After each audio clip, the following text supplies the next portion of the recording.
the ICC and the Assembly of States Parties must continue to build on and live up to the legacy you have created. I take particular pride that out of the 18 judges of the ICC now, 11 are women.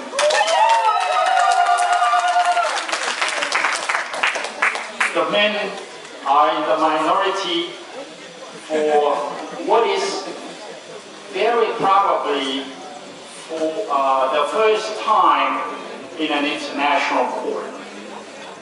I'm an endangered species.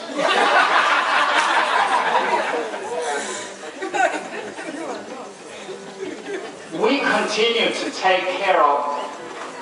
to listen to the voices and concerns of women and organizations like the Women's Initiatives. Nobody has suffered more as innocent victims of conflict, and your voices should be heard.